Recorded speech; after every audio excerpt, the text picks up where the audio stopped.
Assalamualaikum warahmatullahi wabarakatuh. Perkenalkan, nama saya Andira Fiona Nariswari dengan NIM 24090008. Di sini saya akan mempresentasikan project UAS yang telah saya buat. Oke, di sini langsung saja ke soal pertama, Business Understanding dan Data Understanding. Untuk yang pertama, untuk 1A, latar belakang dan konteks permasalahannya. Jadi, angka putus sekolah atau student dropout itu menjadi salah satu masalah yang krusial di universitas atau pendidikan tinggi. Nah, kejadian ini nggak hanya ngerugiin mahasiswa dari segi waktu dan finansial, tapi juga mempengaruhi reputasi serta pendanaan dari universitasnya. Dataset ini dikembangkan menggunakan data mahasiswa yang mendaftar di berbagai program studi seperti ergonomi, desain, keperawatan, dan lain sebagainya. Untuk mengidentifikasi faktor-faktor yang menyebabkan alasan mahasiswa berhenti di tengah jalan atau berhasil menyelesaikan studinya.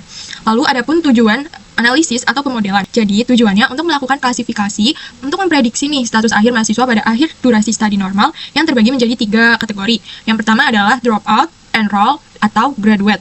Nah, dengan prediksi ini, pihak universitas dapat melakukan intervensi dini pada mahasiswa yang berisiko tinggi putus kuliah. Selanjutnya, kita masuk ke data preparation. 2A, data cleaning. Kita akan mencari tahu terlebih dahulu apakah ada baris data yang terduplikasi atau tidak.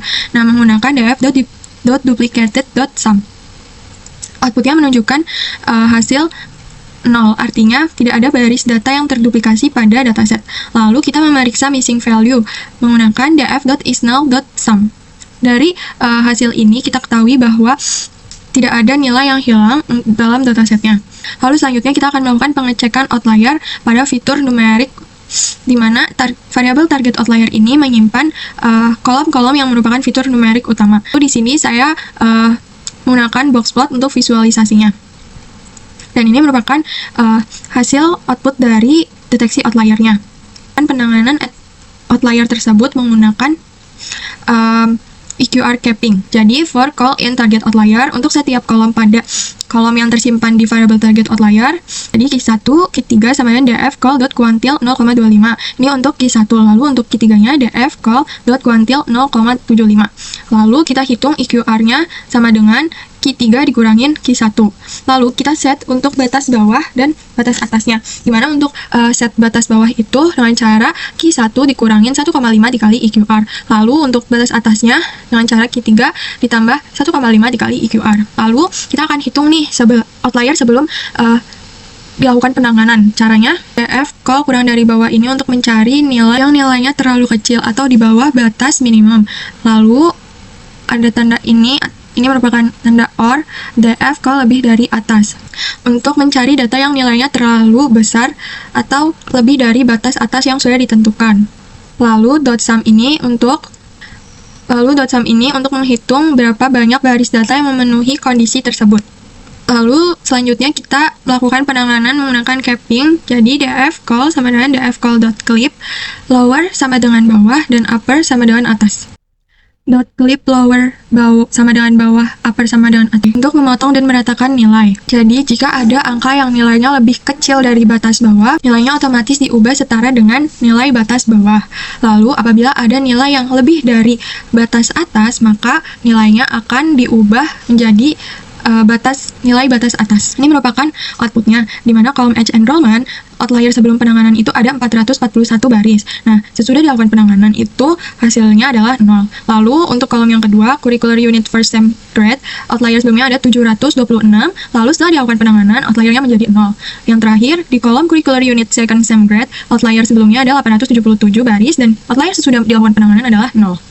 Selanjutnya kita masuk ke data transformation. Kita akan melakukan encoding pada kolom yang merupakan kategori label LE sama dengan label encoder. Ini membuat objek encoder baru dari kelas label encoder. Lalu df target sama dengan line.fit transform df target. Ini artinya kita akan mengubah teks pada kolom target menjadi angka. Merupakan outputnya di mana di kolom target itu dropout diubah menjadi angka 0, lalu untuk text enrolled diubah menjadi 1, dan text graduate diubah menjadi 2.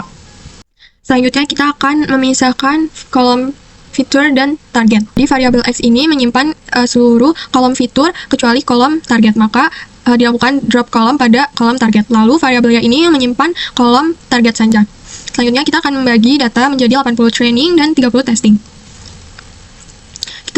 Di sini membagi fitur X dan Y menjadi subset testing dan training, di mana test size sama dengan 0,2 ini untuk membagi data menjadi 80 training dan 20% testing. Lalu untuk random state ini untuk mengunci pengajakan agar pembagian data selalu sama apabila kodenya di run. Lalu di sini parameter stratify sama dengan dia ini membagi data agar presentasi rasio yang itu seimbang pada train dan test.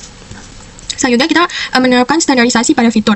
Di sini variable scalar ini membuat instansi standar scalar untuk melakukan scaling data dengan range 0 sampai 1.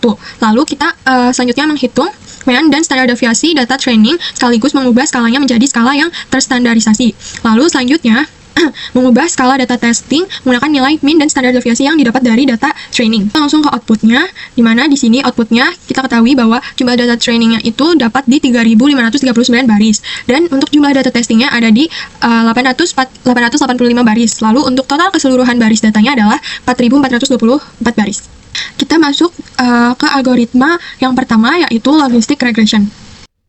Di sini kita yang pertama membuat model regresi logistik multinominal dengan batas iterasi 1000 dan random state 42. Lalu selanjutnya adalah melatih model logistik regression menggunakan data training yang sudah diskalakan. Lalu kita akan menguji model pada data baru. Kita ambil contoh di baris pertama dari dataset. Jadi di sini kita siapkan data baru terlebih dahulu dengan mengambil sampel baris pertama pada dataset. Lalu kita hitung probabilitas untuk setiap kelasnya, di mana variable prop ini untuk menyimpan prediksi probabilitas setiap kelas untuk data baru tersebut. Lalu variabel prediksi ini untuk menyimpan prediksi label kelas akhir atau hasil prediksi paling mungkin untuk data baru tersebut. Kita langsung pada outputnya. Jadi hasil pengujian data baru, probabilitas dropout-nya itu 0,01, enroll-nya 0,08, dan graduate-nya 0,91. Untuk prediksi hasil kelasnya adalah 2. Lalu kita masuk ke algoritma random forest.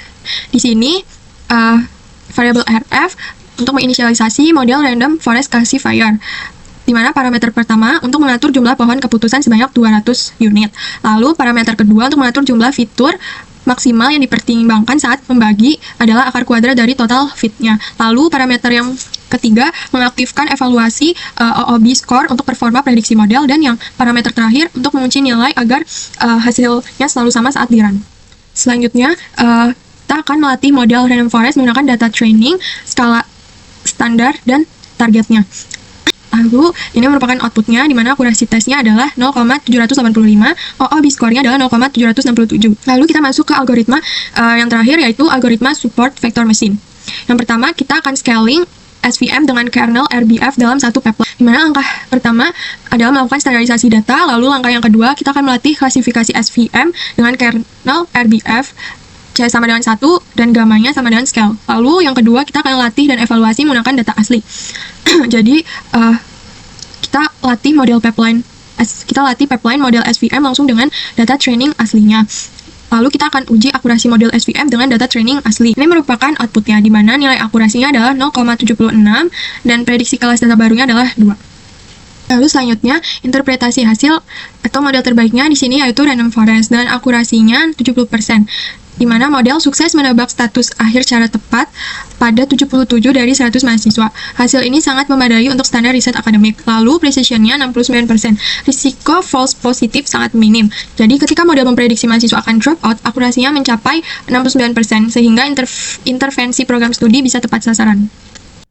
Lalu untuk recall 66%, di mana model berhasil menjaring 66% total mahasiswa yang realnya drop out. Sisa 34% yang false negatif umumnya disebabkan faktor eksternal yang tak terduga seperti finansial atau masalah personal. Lalu F1 score-nya 0,67. Nah, ini menunjukkan keseimbangan optimal antara precision dan recall. Jadi model tetap tajam dan stabil memprediksi seluruh kelas meskipun dihadapkan pada masalah imbalance data. Lalu kita masuk ke soal yang terakhir, yaitu kesimpulan. Yang 5A, ringkasan hasil analisis. Jadi, proyek ini telah berhasil mengolah data mahasiswa melalui tahapan EQR capping untuk melakukan penanganan outlier dan standar scalar untuk penyetaraan skala. Lalu kita menerapkan 3 model klasifikasi, yaitu logistic regression, random forest, dan SVM yang telah diuji untuk memprediksi status dropout, enroll, dan graduate. Lalu model terbaik dan alasannya. Model terbaik yang dipilih adalah random forest karena memiliki akurasi tinggi mencapai 77%, unggul dibandingkan SVM dan logistic regression. Lalu adapun stabilitas polanya. Pendekatan SML learning sangat tangguh menangkap hubungan non-linear antara fitur akademik dan demografi mahasiswa tanpa overfit. Sekian presentasi Project UAS Data Mining yang telah saya sampaikan. Kurang lebihnya mohon maaf. Wassalamualaikum warahmatullahi wabarakatuh. Terima kasih.